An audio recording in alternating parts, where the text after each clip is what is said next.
What do you think? Should we start recording now? Can I have a high five? That's a pretty good one. If you watch this channel, you know that I've gone all in. And as crazy as it sounds, even with all this uncertainty in the world right now, I know that this is the right decision. Sit tight and join me, and maybe you too will see that there has to be an alternative to the current environment in the global economy.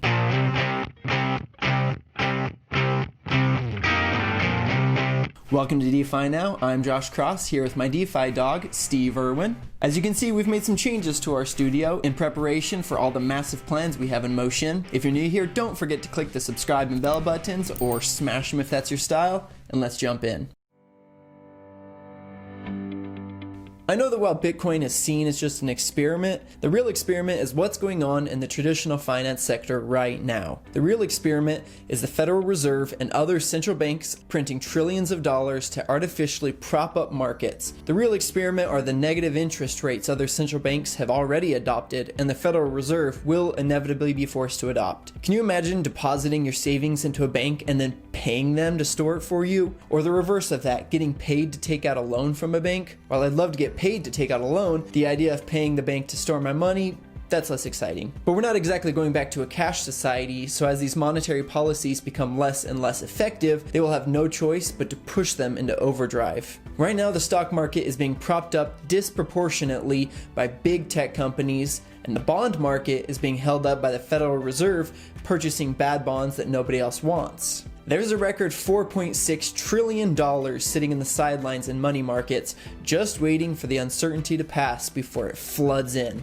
And the truth is, no one knows what will happen when all of this comes to a head. When those $4.6 trillion start pouring in, we will see inflation and possibly even hyperinflation, and this is the problem with centralized management of the economy. You have a relatively small handful of individuals who think they know what is best for the economy, but as we've seen time and time again, they usually do more harm than good. I can't stress enough how immoral and unjust it is to have a few people with the ability to print as much money as they like with impunity while the rest of us have to work for it. This brings me to why I quit my job to go all in into crypto. On the one hand, you have this closed, exclusive system full of corruption, corporate cronyism, and limitless greed. And for so long, that's all there was. Look at the number of banks who have been caught and fined for money laundering.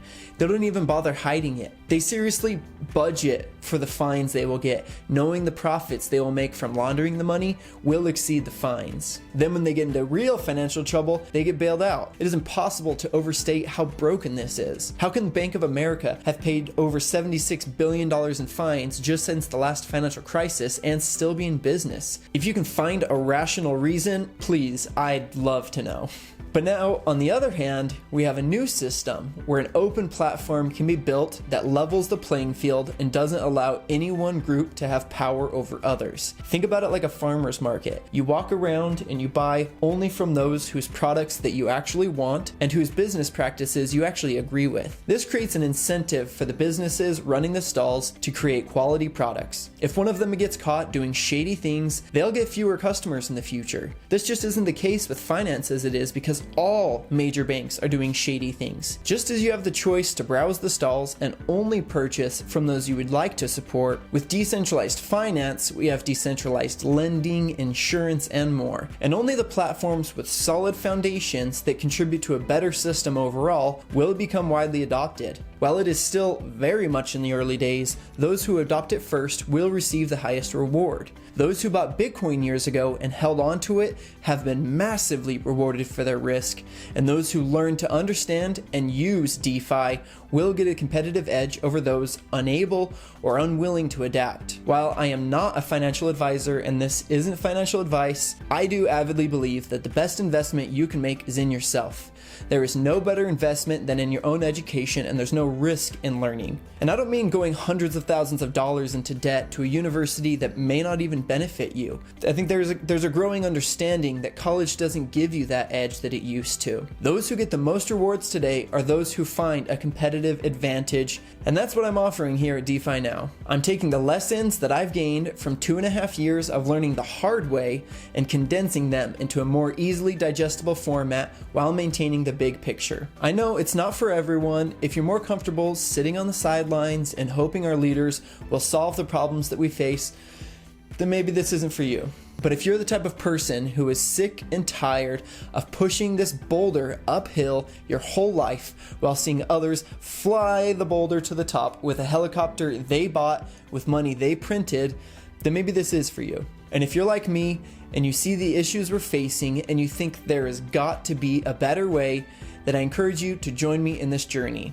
Reach out to me at contact@defi-now.com and tell me how you'd like to improve and how you'd like to jumpstart your decentralized finance education. Ask me questions you have and I'll answer every one of them. If you're among the very few who are highly motivated, we can even talk about personal coaching so you can learn in a few months what it took me over 2.5 years to learn. If you're still not sure, then I recommend checking out the Ivan on Tech Academy, which has been a tremendous resource for my own education. They have a 14-day money-back guarantee, so there's no risk and you really have no excuse to continue sitting on the sidelines and waiting for something good to happen. On top of this, I've been working on my own blockchain basics course that I will release in a couple weeks. It's over 2 hours long and it's broken up into easily digestible bits with quizzes after each lesson to make sure you've internalized the knowledge. I'll have more information to share in the coming videos, so make sure you're subscribed so you can stay tuned for that. That's all for this video. If you appreciate the information I've shared here, be sure to give this video a like and subscribe so you don't miss out when I release a new video. I'm now moving to 2 videos per week, so this Wednesday I'll have a video on Ethereum, the second biggest crypto project and the one that serves as the foundation for decentralized finance. I can't stress enough how important Ethereum is, so make sure you're subscribed so you don't miss that one. Thank you so much for watching, and I'll see you in the next one.